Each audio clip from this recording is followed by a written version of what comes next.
Inverted Guest, A Chronicle of Fractured Reality by Dr. Alastor Finch, Director of Anomalous Acclimation, the Grand Elysian Hotel. Forward from the editorial board. The following account was recovered from the personal logs and security footage of the Grand Elysian Hotel, a luxury establishment that has, since the incident, been permanently sealed by multilateral paranormal containment agencies. Dr. Finch, the author, is currently listed as unaccounted for. The veracity of these events is disputed, but the evidence, where it exists, is compelling. Reader discretion is advised. Part 1. The Reservation. It began, as these things often do, with a perfectly mundane administrative anomaly. A reservation. Not through our standard channels. Mind you, no email, no phone call, no booking on the website. It simply appeared in the system, logged for a 3-night stay in the Grand Penthouse Suite Orlia. The guest name, Mister Alastor. The field for payment method was blank, yet the suite was marked as paid in full.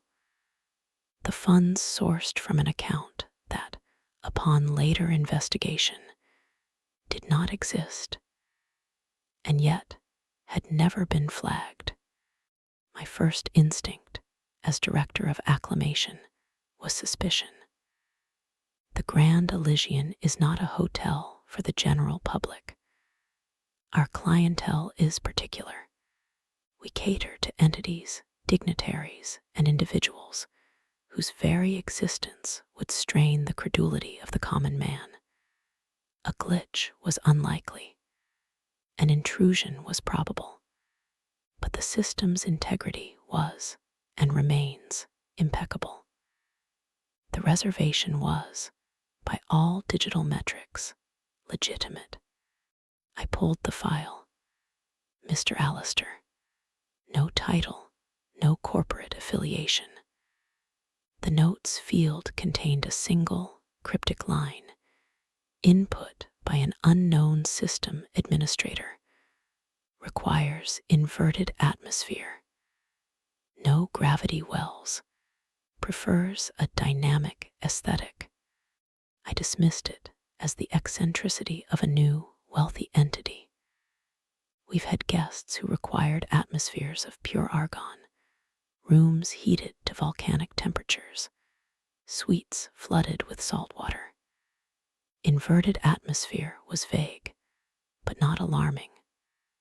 No gravity wells was more concerning. It suggested an aversion to planetary strength gravitational fields. We had localized dampeners for that. It was the final phrase that stuck with me. Prefers a dynamic aesthetic. What did that mean? Art that changed. A room that moved. I authorized the preparation. The penthouse Orlia was our crown jewel, a sprawling space of polished obsidian floors, vaulted ceilings adorned with bioluminescent frescoes, and a wall that was a single, seamless pane of smart glass overlooking the city. My team installed the gravity dampeners, set the atmospheric processors to a gentle, randomized inversion cycle, interpreting inverted as a low oxygen, high neon mix. And I personally selected a collection of kinetic sculptures for the main living area. A dynamic aesthetic. We were prepared, or so we thought. Part 2. The Arrival. Mister Alastor did not arrive through the lobby. The first alert was a pressure differential warning from the penthouse elevator shaft. Not from within the car, but from the shaft itself, as if a vast volume of air had been displaced. Then, The sensors in the suite's foyer went wild. Thermal cameras showed a sudden, intense cold spot forming on the ceiling. Acoustic sensors picked up a sound, not of a footstep, but of a foot unstep, a soft, sticky detachment, like Velcro being slowly parted. I was in my office, watching the feed. The main foyer camera was angled for a conventional entrance. It showed an empty room. It was the secondary camera, the one in the corner near the floor, that caught it. A pair of impeccably polished, two-toned Oxford shoes, black and white, settled gracefully onto the obsidian ceiling. They did not fall, they alighted, as if the ceiling were the floor. My breath hitched. I zoomed in. The figure that unfolded itself was a study in impossible geometry. He was tall and slender, dressed in a tailcoat of a deep, bloody crimson, with black lapels that seemed to drink the light. His trousers were sharply pressed, his gloves a pristine white. His face was angular and handsome in a way that was too precise, like a sculpture by a master who had never seen a human being. His hair was a shock of black and red streaks, coiffed to impossible perfection. And he was smiling, a wide, radio host smile that showed too many teeth, all of them just a shade too sharp. He walked across the ceiling with an easy, languid grace, his hands clasped behind his back. He was not clinging, he was strolling. The laws of physics were not being broken, they were being politely ignored in his immediate vicinity. Then he stopped, directly above the center of the room, and looked down. Not by tilting his head, but by a smooth, unhurried rotation of his entire form, so that he was now standing perpendicular to the wall, his head tilted at a right angle to where the floor was. His eyes found the camera in the corner. They were a vibrant, radio dial red. He waved, a flamboyant, fingers-waggling gesture, and then he spoke. The sound that came through the speakers was not a voice, but a cascade of static and pops, like an old vinyl record played backwards. It resolved into a cadence that was recognizably speech, but the words were inverted. Aronasi diros emi. A cold knot tightened in my stomach. I had a team of linguistic decryptors on standby for such occasions. The translation came back moments later, stripped of the static and reversed. Hello, I'm sorry, can you do? The intended meaning, the decryptor assured me, was likely, hello, can you hear me? My apologies. The inverted guest had arrived. Part 3, the first fracture. I sent Ilara, my best acclimation agent, to perform the welcome protocol. Ilara was unflappable. She had once calmly negotiated the dietary requirements of a Shoggoth without blinking. I watched from my desk, my screen split between the foyer feed and the camera on her lapel. She entered the penthouse through the conventional door, her posture perfect, her tablet held steady. She did not look up immediately. It was a testament to her training. Good evening, sir, she said, her voice smooth as silk. Welcome to the Grand Elysian. I am Agent Vesper, here to ensure your stay is. She finally looked up to where the guest stood, comfortably on the ceiling. Her sentence faltered for a microsecond. Comfortable. Mr. Alastor beamed. He executed a slow, theatrical bow, which from her perspective made him appear to lean precariously out over the empty space between ceiling and floor. Nati iltsefrep ilifsekis era u esruak fi. The static-laced, backwards voice filled the room. Alara's earpiece provided a near-instant translation. Of course, we are successfully perfectly. Thank you. He straightened, his red eyes twinkling with amusement. He began to pace along the ceiling, his hands gesticulating. Amit delic, ni riven isiola eknitsas ni roy, illidus, esruak fo. Of course, suddenly, your sustenance. I always never in liked time. Alara's brow furrowed slightly. Your sustenance, sir. Our culinary team is prepared to meet any requirement. He stopped and looked at her, his head cocked. Ilatka, noisily tizen 8 ot imok delius uy. You should come to the next illusion, actually. It was then that the warping began. Alara took a step forward, a reflexive movement of professional engagement. Her foot did not land flat. The obsidian floor beneath her seemed to sag. It wasn't a physical depression of the material, but a bending of the space it occupied. The perspective in the room skewed violently. From my bird's-eye view, it looked as if the room were a drawing on rubber, and a finger was pressing down from above, making the grid lines curve. Alara staggered. To maintain her balance, to keep her eyes on the guest, she was forced to lean back, her body arching at an unnatural angle. The camera on her lapel showed the world tilting, the walls seeming to lean in, the ceiling, where Mister Alastor stood, becoming the new focal point, the new down.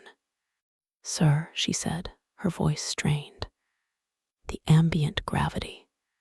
Irats roy raf lateness na iava I he purred, his voice a backwards caress. He took a step towards her, along the curved plane of the ceiling. As he moved, the room warped with him. The beautiful, expensive kinetic sculptures in the corner began to spin not on their axes, but around the room itself, orbiting him like deranged moons. One of them, a polished chrome helix, passed straight through the solid obsidian wall without resistance, leaving a shimmering, fractured afterimage in its wake, a dimensional scar. I have an essence for your story, the translator whispered in my ear. Alara was now almost bent double, her spine protesting as she tried to keep her head level. The air itself felt thick, resistant. Sound became distorted. The gentle hum of the climate control stretched into a deep, groaning bass note. Mr. Alastor crouched down at the edge of the ceiling, which was now, from Alara's distorted perspective, a ledge just in front of her. He reached out a gloved hand as if to touch her chin, but stopped an inch short. Ethelroy fo noitzerid 8 ninrat emi. Esruak fo, he said, his voice suddenly soft, intimate. Of course, I'm turning the direction of your life. Alara's face, visible on the feed, was a mask of controlled terror. She was fighting not just the physical distortion, but a profound psychological disorientation. The very concepts of up and down were being rewritten in her mind, and the erasure of such fundamental axioms is a violence against the soul. I think I have all I need, sir," she managed to gasp. "Please enjoy your suite." She began to back away, a painful, crab-like motion. As she retreated from his sphere of influence, the room slowly, groaningly, began to right itself. The bent space snapped back with an audible thwump that shuddered through the floor. The kinetic sculpture that had phased through the wall was now half inside, half outside, fused with the obsidian in a way that defied material science. Alara stumbled out into the hall, slamming the door shut. She leaned against it, pale and trembling, her uniform soaked with a cold sweat. On the foyer camera, Mr. Alastor laughed, a sound like a shattered chandelier being sucked into a vacuum, and resumed his inverted stroll, the very air around him shimmering with unseen fractures. Part 4. The Sanguine Soirée and the Backwards Clock. The following 24 hours were a slow-motion descent into a localized hell. The influence of Mister Alastor was not contained to his suite. It bled through the walls, seeped through the ventilation, a subtle poison in the geometry of the hotel. On the floor directly below the penthouse, guests reported feeling dizzy. One couple, attempting to dance, found themselves inexplicably waltzing on the walls, their feet adhering to the wallpaper until security could peel them off, sobbing. A maid service cart was found pressed flat against a corridor ceiling, as if it had been thrown there by a giant. But Mr. Alastor was not content to remain in his room. He was, as his file suggested, a flamboyant guest. He wanted to socialize. He appeared that evening in the Sanguine Soirée, our rooftop lounge. He did not use the door. He simply stepped off the edge of his penthouse balcony above and descended upside down to land gracefully on the underside of the lounge's cantilevered glass roof. He stood there, looking down at the horrified patrons, his crimson coat a splash of blood against the night sky. The effect was immediate and catastrophic. The lounge, a place of soft jazz and clinking glasses, became a Boschian nightmare. Gravity became a suggestion. Tables and chairs floated upwards, smashing against the ceiling, which was now, for many, the floor. A terrified woman in a sequined dress screamed as she drifted slowly towards the chandelier, which was now a spiked pit below her. The sound of the jazz band warped, the double bass groaning like a dying leviathan, the saxophone spitting out notes that had been played 10 minutes prior. Mr. Alastor paid no mind to the chaos. His eyes scanned the room, that perpetual, sharp-toothed smile on his face. He was looking for conversation, for playthings. He found one in a young, arrogant venture capitalist named Julian, who had been bragging loudly about his portfolio moments before. Mr. Alastor walked across the underside of the roof until he was directly above Julian, who was clinging to a bolted-down bar stool for dear life. Imaklu Dirsi, Alastor's voice cut through the cacophony, a needle of wrongness. Julian looked up, his face a rictus of fear. Stay away from me. Wonk itawa wonk oi ad eleli. Ilimef DNA. Essel degamed la segnalak, atival I.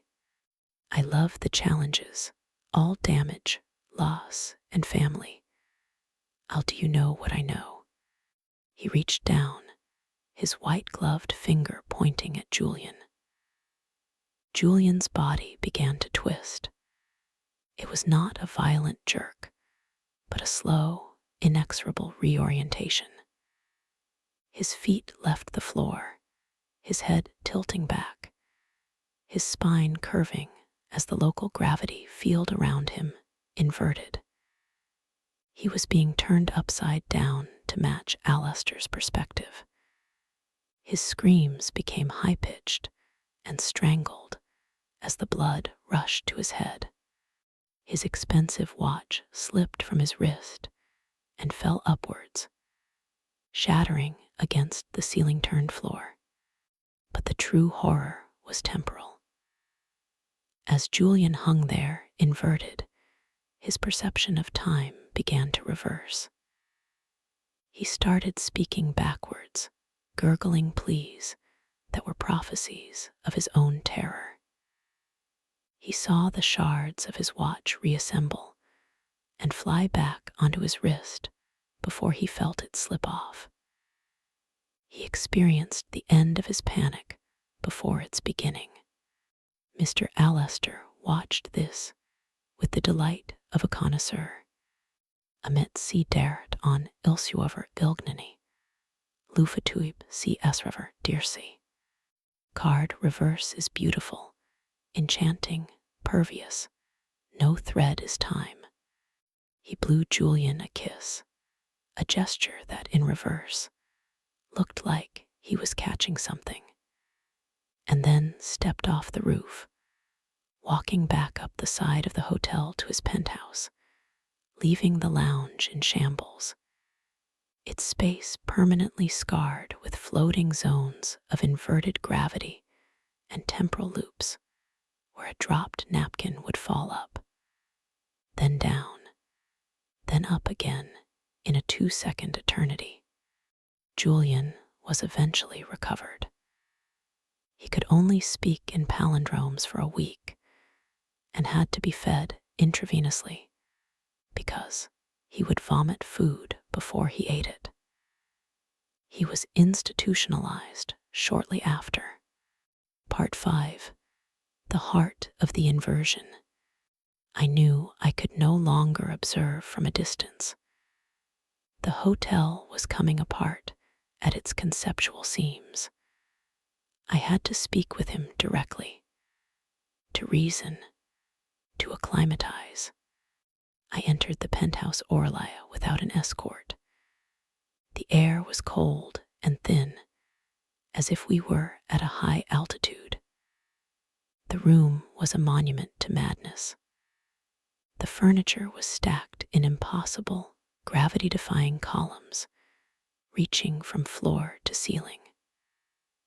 The smart glass window showed not the city, but a starfield that was wrong. The constellations were inverted, the stars black, the space between them a searing white. And he was there, of course, not on the ceiling or the floor, but standing on the wall, examining one of the kinetic sculptures that was now weeping a slow, black fluid that fell upwards towards the ceiling. T-Capperk YM, Imakal W, he said, without turning around. Noidasilpa Roy Ruff Ider Mai. Welcome, my principal. I am ready for your application. I swallowed, forcing my professional demeanor to the forefront. Mr. Alastor. My name is Dr. Finch. I am the director of acclimation. It seems our accommodations are causing disturbances. He turned, his movement a fluid snap of inverted physics. He looked me up and down, his radio dial eyes gleaming. Snoisnetni ireviva oi, esnis dug, a esru roi fo emos raf, oi raf stio, evi. I've waits for you for some of your hours. A good sense, you have very intentions. He was flirting. It was a predatory, alien flirtation. But the tone, even through the static and reversal, was unmistakably seductive. My only intention is to ensure a harmonious stay for all our guests, I said, my voice tight. The fractures you are leaving behind, they are damaging the hotel's structural integrity and the well-being of its inhabitants. He laughed, that shattering glass laugh, and took a step towards me, walking down the wall to stand on the floor. As he approached, the world began to bend. The floor beneath my feet softened, curving upwards at the edges, trying to form a bowl with me at the bottom. The pressure in my sinuses became intense. It asserts el nilufesu ebnak tawafo tal asi irati, he crooned, now only a few feet away. He smelled of ozone and old, dried roses. Egasam roy derai illicit carp, esruak fo. Fo noisnimid 8 and 0. On the dimension of family, of course, practically, I read your message. There is a lot of what can be useful in electricity. He was talking about the energy of the fractures, the power of broken physics. He reached out and traced a finger in the air an inch from my chest. I felt a cold, sharp pain and looked down to see the fabric of my suit and the skin beneath parting in a thin, clean line that did not bleed, but showed a glimpse of something beneath that was not muscle or bone, but a swirling, non-Euclidean geometry. Amit sipu dekertsuj oyafai. Ekamnak oisnoisnimid when at enwad cool oi iltsefrep, esruak fo. Of course, perfectly. You look down to new dimensions. You can make family. If you just cracked up as time. His philosophy was as inverted as his gravity. Destruction was creation. Breaking something open was an invitation.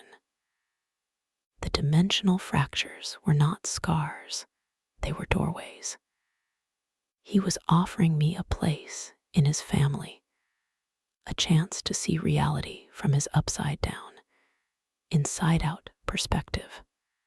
The temptation was insidious, to understand, to no longer be a victim of the chaos, but its master. For a dizzying second, I saw the appeal. The world was so rigid, so predictable. He offered a dynamic aesthetic indeed. But then I thought of Alara's terror, of Julian's broken mind, of the maid cart fused to the ceiling. This was not enlightenment. It was entropy, dressed in a charming tailcoat. I took a step back, breaking the spell. We are a hotel, Mister Alastor, not a family. We require that you contain your essence to your designated suite. His smile widened, becoming a terrifying maw. The friendliness evaporated, replaced by an ancient, icy malice. The room groaned, the walls bending inwards like the ribs of a great beast. Iet nuef, he hissed. Dug iref tun sitat, ilamaf im ot amok ot. Im ot amok ot. pu decker tun odd uy. You do not crack up.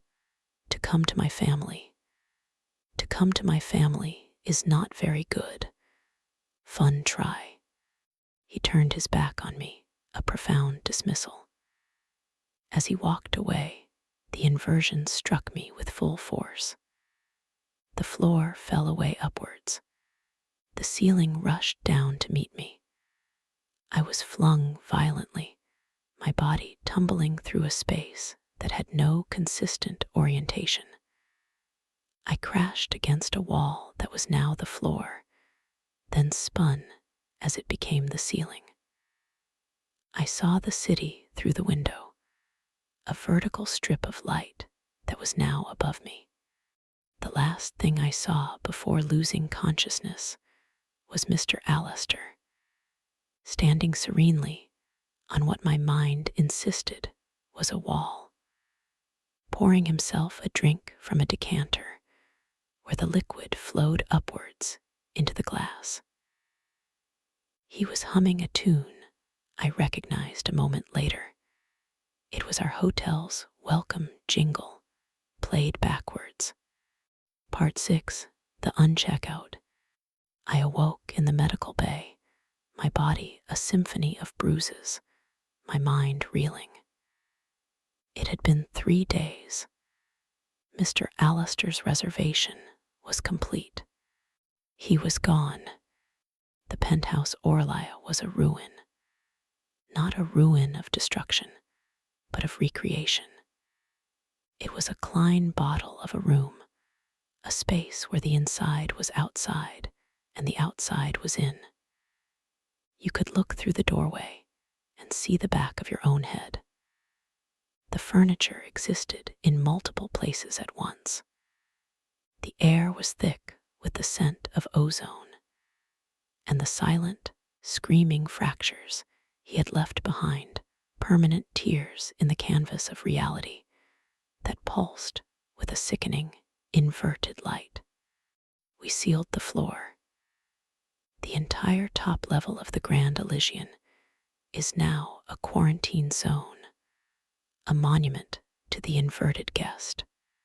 But he left a message, scrawled, or rather, unscrawled across the main wall in letters that seemed to be made of solidified shadow, was a note. It was written in his inverted script.